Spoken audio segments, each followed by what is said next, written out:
नमस्कार दोस्तों, travelling lover में एक बार फिर आप सभी का स्वागत है।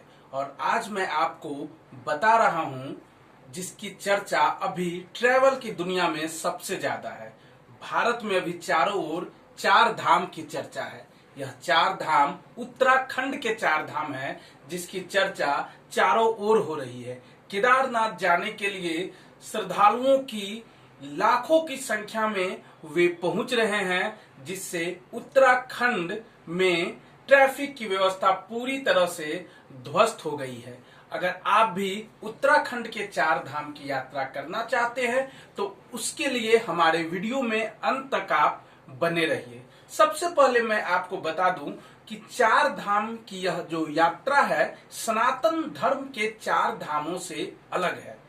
उत्तराखंड के चार धाम में आपको केदारनाथ, बद्री नारायण, गंगोत्री और यमुनोत्री आता। इसे उत्तराखंड के चार धाम की यात्रा बोली जाती है। जबकि सनातन धर्म में जो चार धाम की यात्रा होती है उसमें सबसे पहले आता है बद्री विशाल उत्तर में, दक्षिण में रामेश्वरम, पूरब में आता है जगन्नाथपुरी और पश्चिम में आता है द्वारकापुरी।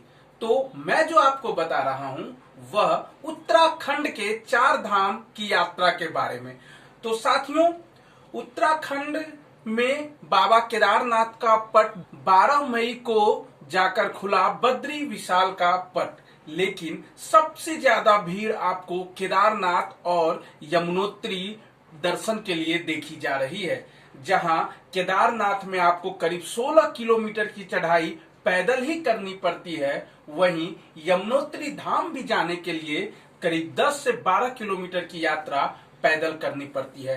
तो लोगों की, पर्यटकों की, श्रद्धालुओं की बढ़ती भीड़ को देखते हुए 31 मई तक रजिस्ट्रेशन बंद कर दिया गया है। उत्तराखंड पर्यटन विभाग और उत्तराखंड की सरकार ने यह फैसला लिया है क्योंकि इतनी अत्यधिक भीड़ हो रही है कि लोगों को वहां रहने के लिए न तो हॉस्टल मिल रहे हैं, न धर्मशालाएं मिल रही है और न ही होटल मिल रहे हैं। तो इससे पर्यटकों को भी दिक्कत हो रही है। इसके साथ साथ उत्तराखंड के चार धामों में अव्यवस्था की स्थिति बन गई है।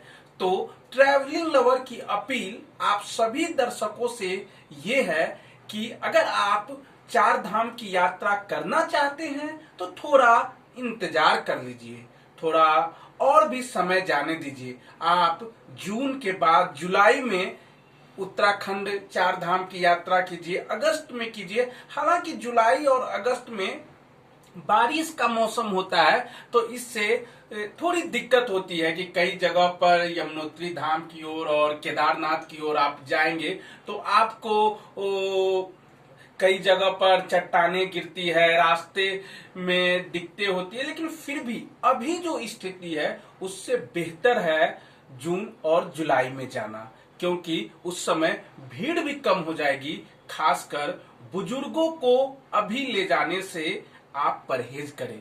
यदि आप अपने रिश्तेदारों के साथ जा रहे हैं और अपनी टीम में बुजुर्ग लोगों को रखे हुए हैं, बुजुर्ग महिलाओं को रखे हुए हैं, तो सचेत रहने की जरूरत है, क्योंकि अभी अत्यधिक भीड़ होने की वजह से काफी असुविधाएं हो रही है। इससे कई लोगों की सेहत भी खराब हो रही है। उत्तराखंड से जो अपडेट आ रहे हैं, पिछले 7 दिनों में करीब 12 से 15 लोगों की सेहत बिगड़ गई है। उन्हें अलग अलग अस्पतालों में भर्ती कराया गया है। रजिस्ट्रेशन बंद होने की वजह से हरिद्वार, ऋषिकेश में बड़ी संख्या में पर्यटक, श्रद्धालु रुके हुए हैं। वे वहीं जमे हुए हैं कि जब तक उन्हें बाबा का दर्शन नहीं होगा तब तक वे नहीं लौटेंगे, घर की ओर नहीं जाएंगे। तो ये सारी समस्याएं अभी हो रही है। तो साथियों, ट्रैवलिंग लवर यही आपसे कह रहा है कि उत्तराखंड के चार धाम की यात्रा आप जरूर करें। बाबा केदारनाथ, जो कि 12 ज्योतिर्लिंगों में से एक है, उनका दर्शन जरूर करें। बद्री विशाल जो कि सनातन धर्म के 4 धामों में से एक है, वहां का भी दर्शन करें। अद्भुत प्राकृतिक दृश्य है, अद्भुत प्राकृतिक छटा है। अगर आप वहां पर जाते हैं तो दोस्तों आप जाइए जरूर, लेकिन अभी थोड़ा इंतजार कर लीजिए, उसके बाद आप उत्तराखंड की यात्रा पर जरूर जाइए।